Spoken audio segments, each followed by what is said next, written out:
Hey everybody, welcome to My Honest Opinion. I'm your host JD, and today I'm going to be talking about the new Genie app that will soon be at the Disneyland Resort, as well as the new dining reservation system for Disneyland.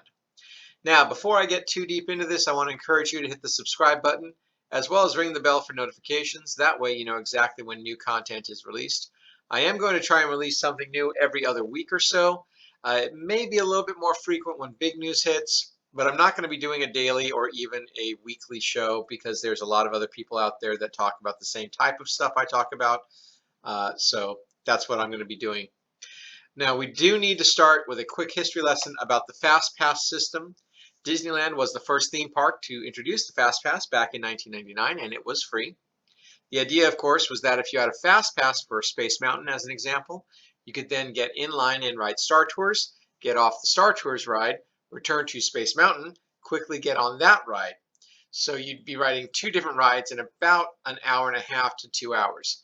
You could then get a Fast Pass for a different ride and repeat the process throughout the day, basically lather, rinse, repeat, helping you ride as many attractions as you felt you could and get your money's worth, keeping guests happy, which in turn increased Disney's profit margins. Disneyland then introduced the Max Pass in 2017. This was an app that you could download to your phone and you could pay for guaranteed fast passes. The initial cost was $10 per day, and this guaranteed that you'd be able to get a fast pass for certain rides where the free passes were running out. People were coming in throughout the day and getting fast passes for the most popular rides. Disneyland was running out of the free fast passes for that ride on that day, so the Max Pass worked to help guarantee that you'd be able to ride the more popular attractions such as Space Mountain, Splash Mountain, Radiator Springs Racers, the Matterhorn, etc. It also included the Photo Pass, which is the official photographs that Disney photographers take, so you'd get those as well. That made it a much better deal in my opinion. Now, when the pandemic happened, obviously everything closed down, so Disney has been reworking their entire Fast Pass system. The main reason that they did this is because every other theme park in Southern California charges for their version of the Fast Pass. Knott's Berry Farm introduced the Fast Lane back in 2012, and they charge $89 per day for it. Universal Studios Hollywood introduced the Express Pass in 2013, and they charge a minimum of $70 per day for that. Even SeaWorld down in San Diego has a Fast Pass option, and it starts at just $15 and goes up from there. With the pandemic, it's the perfect time to introduce a pay-only version of the Fast Pass, which Disney is now calling Lightning Lane, and it's available on the Genie app. So what exactly is the Genie app? Well, the Genie app is your new personal advisor at the Disneyland Resort, and it has three different components. We're going to talk about all three of these things here. First component is the complimentary services, which can help you create a personal itinerary. It'll show you the wait times for rides and attractions, helps you with mobile ordering, making reservations at a restaurant, even getting into virtual queues. Again, this is free. It's kind of nice. It basically replaces the Disneyland app where you can do most of these things right now. Now, the second component of the Disney Genie app is the Genie Plus. Now, this is a paid service that costs $20 per day per person, and it includes the new Lightning Lane passes, as well as your photo pass for the day, and even new audio experiences, which Disney hasn't really talked too much about that I'm aware of, so I'm going to not get into that part of it. Lastly, there is the Lightning Lane for individual attractions. Now, this is currently being used for only 3 different rides, which I'm going to go over in a few minutes, but this is a separate fee for those rides that is not included in the $20 for the Genie Plus. So which rides are included in the Genie Plus Lightning Lane? So here's that list for Disneyland. As you can see, it basically includes all of Tomorrowland. You got the Autopia, you've got Buzz Lightyear's Astro Blasters, you've got Star Tours, you've got Space Mountain. The only thing not listed there for Tomorrowland is the monorail and the submarine voyage. The submarine voyage is currently closed. But it also has all your popular rides, the Matterhorn, the Big Thunder Mountain, Haunted Mansion, Indiana Jones, Small World, the Roger Rabbit Cartoon Spin, Splash Mountain, and of course Millennium Falcon Smuggler's Run. I'm a little surprised Disneyland did not include Pirates of the Caribbean in this. Maybe that's a good thing in my opinion.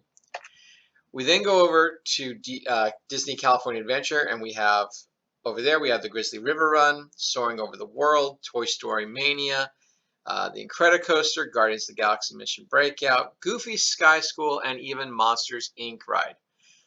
Again, and these are all the rides that you can get a Lightning Lane pass for with your $20. Now let's talk about the extra cost individual selections. There are 2 rides over at California Adventure, which are Radiator Springs Racers, which always has a 60 to 90 minute wait time for the standby, and the newest attraction, Web Slingers, a Spider-Man adventure. While over at Disneyland, they only have 1 ride that costs extra right now, which is, of course, the newest and the best ride that they currently have at the entire resort, Rise of the Resistance. The pricing for these rides has not yet been officially announced by Disney. However, we've been told that the price range will be between $7 and $15 per ride per person. What we've just learned the last few days is that you do not need to buy the Genie Plus in order to access the individual Lightning Lane passes.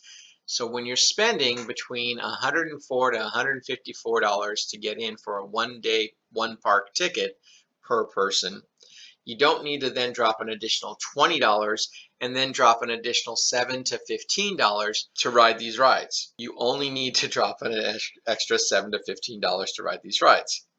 Now, where I have a major concern is when we're talking about a family going to Disneyland.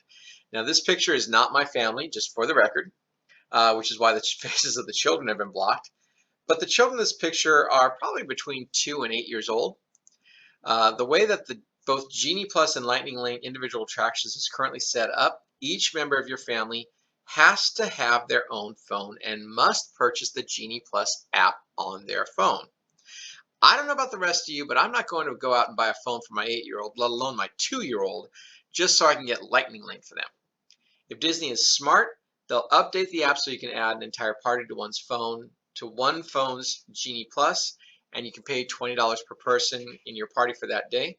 Disney will still get their $80, and the families won't be complaining at City Hall about how they weren't able to get on certain rides due to the fact that their children don't have cell phones. I honestly believe that this is going to be a much larger issue than the Disney Corporation is anticipating at the moment, but we'll see if I'm right.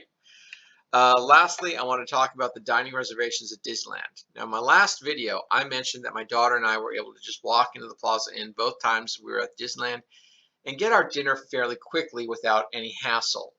What I didn't talk about was the fact that for lunch on those visits, we were in Frontierland one day and tried to go into the River Belle Terrace, only to be turned away, being told that the River Belle Terrace was only seating on a reservation basis, and that all reservations for that day were gone. Thankfully, at the time, the Plaza Inn was not on the reservation system, which is why we were able to just walk in. Unfortunately, it looks like most of the sit-down restaurants are moving over to the reservation-only system, with reservations being booked out between 40 and 60 days before you even go to the park. Now, while this system absolutely works in Florida with Walt Disney World, I don't anticipate that it will have the same kind of success here in Southern California, and the main reason being who the guests are.